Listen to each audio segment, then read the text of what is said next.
안녕하세요 여러분. 오늘은 프롬프트 작성을 위한 테크닉에 대해서 얘기해 볼 거예요. 프롬프트를 작성해서 AI에게 일을 시키면 시킬수록 이런 생각이 들어요. 말귀를 잘 못 알아듣지만 똑똑한 친구.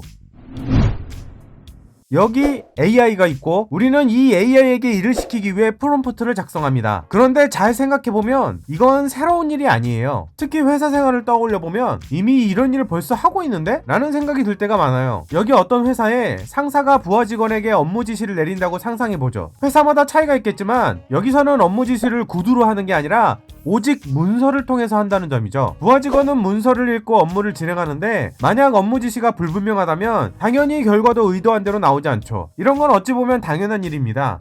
유능한 부하 직원이라면 업무 지시가 불분명하더라도 상사의 의도를 제대로 인식할 수 있었겠지만 애석하게도 현존 공개된 AI들은 아직 그 정도까지 수준은 아닙니다. 물론 특정 분야 지식을 충분히 훈련받은 AI라면 유능한 부하 직원처럼 동작할 수도 있겠죠. 마치 코파일럿처럼요. 각 분야의 전문 지식을 이용해서 훈련시키거나 특정 모델의 파인튜닝을 통해서 유능한 부하 직원을 만들어 볼 수 있습니다. 그렇다고 하더라도 분명하고 정확한 업무 지시는 여전히 중요한 사항입니다. 생각해보세요. 일 처리하는 부하 입장에서 보면 엉망진창인 업무 지시보다 명확한 업무 지시를 선호할 수밖에 없습니다. 물론 개떡같이 얘기해도 찰떡처럼 알아듣는 AI가 나와줬으면 하는 게 아마 모든 사용자들의 바람일 거예요. 마치 대충 얘기해도 업무를 잘 처리하는 유능한 직원을 고용하고 싶어하는 사장님 바람처럼 말이죠. 현실 회사였으면 말귀를 못 알아먹는 직원을 잘라버리고 다른 유능한 직원을 찾아 채용하는 게 가능합니다. 왜냐하면 다양한 AI, 사람들이 있으니까요. 안타깝게도 현존 AI 모델들은 아직까지 그렇게 다양하게 제공되고 있지 않습니다. 그러니 어쩌겠어요. 사용자라도 유능하게 대처할 수밖에 없죠. 그러니까 결국 프롬프트 작성, 프롬프트 엔지니어링이 중요해질 수밖에 없다.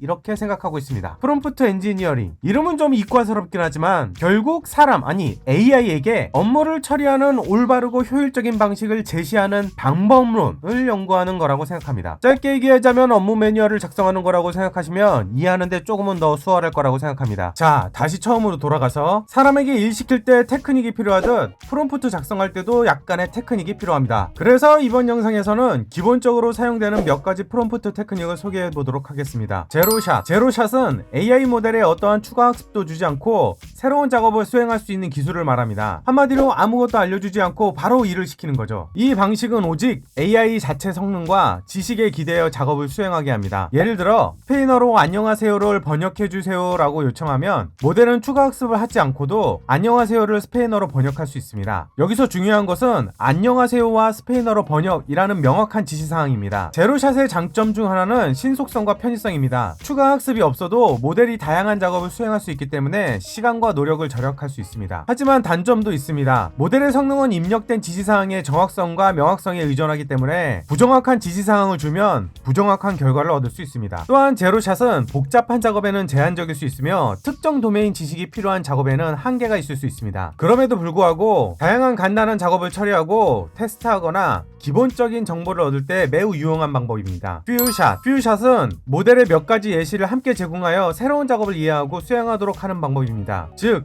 예시를 활용해서 모델이 어떻게 작업을 수행해야 하는지 학습하게 하는 것을 의미합니다. 예를 들어 다음 문장을 영어로 번역해주세요 라는 프롬프트에서 모델에게 번역과 관련된 문장 예시를 함께 제공하여 작업을 이해하고 수행할 수 있게 합니다. 이 방법의 장점은 모델이 예시를 통해 작업 문맥을 이해하고 유용한 정보를 얻게 하는 것입니다. 하지만 단점도 있습니다. 퓨샷은 몇 가지 제한된 예시에 의존하므로 추가 예시를 포함하지 않으면 모델의 성능이 제한될 수 있습니다. 또한 예시의 품질과 양이 모델의 결과에 영향을 미칩니다. 품질이 낮거나 부족한 예시를 제공하면 모델의 결과가 부정확할 수밖에 없습니다. 체인 오브 소, 통칭 COT는 AI에게 답변을 내놓기 위한 것이 아니라 AI에게 답변에 도달하는 과정을 학습시키는 데 목적을 갖고 있습니다. 그래서 질문하기 전에 미리 태스크와 추론 과정을 포함한 답변 예제를 AI에게 제공함으로써 AI에게 추론 과정을 학습시킬 수 있습니다. 즉, 복잡한 문제를 해결하기 위해서 단계별 추론 과정을 명시적으로 포함하는 기술입니다. 다시 말해서 마치 인간처럼 생각하는 과정을 따르도록 유도하는 겁니다. 예를 들어 오후 3시에 시작하여 2시간 45분 동안 지속되는 회의가 있습니다. 회의가 끝나는 시간은 몇 시인가요? 라는 질문에 대해서 COT 접근법을 사용하면 다음과 같은 단계별 추론이 프롬프트에 포함됩니다. 문제의 이해, 회의는 오후 3시에 시작합니다. 시간 계산, 회의는 2시간 40분 동안 지속됩니다. 중간 단계 추론, 2시간 후에는 오후 5시가 됩니다. 추가 계산, 4시 5분을 더하면 오후 5시 45분이 됩니다. 결론,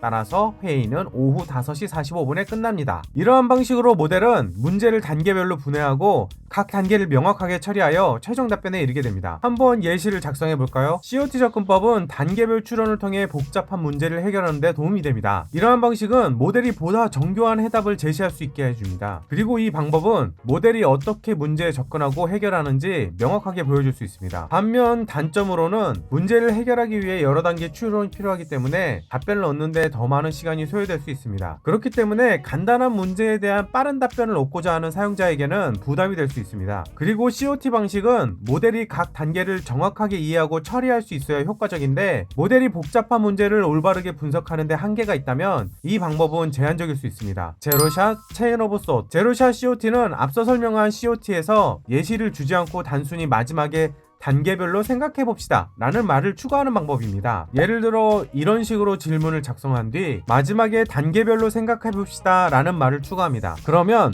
모델이 알아서 단계적으로 추론을 하고 이 추론을 통해서 정확히 답변하는 걸 볼 수 있습니다. 이 방법은 다양한 종류의 문제에 적용될 수 있는 융통성을 제공합니다. 모델이 새로운 상황에 대응하고 적절한 해결 방법을 제시할 수 있습니다. 물론 이 방식도 단점이 존재합니다. 모델이 새로운 유형의 문제에 직면했을 때 추론 과정이 항상 정확하다는 보장이 없습니다. 때로는 오류가 발생할 수 있습니다. 특히 모델이 특정 유형의 문제에 대한 충분한 지식이나 이해가 부족할 경우 제로샷 COT의 방법이 효과적이지 않을 수 있습니다. 셀프 컨시스턴시. 인공지능이 동일한 문제에 대해 여러 번 답변하게 함으로써 보다 일관된 결과를 얻는 기술입니다. 동일한 질문에 대해 여러 차례 답변을 생성하고 이들 중 가장 일관되고 정확한 답변을 선택하는 것을 목표로 합니다. 이 방식의 장점은 동일한 질문에 대해 여러 번 답변함으로써 모델은 더 일관된 답변을 생성할 수 있습니다.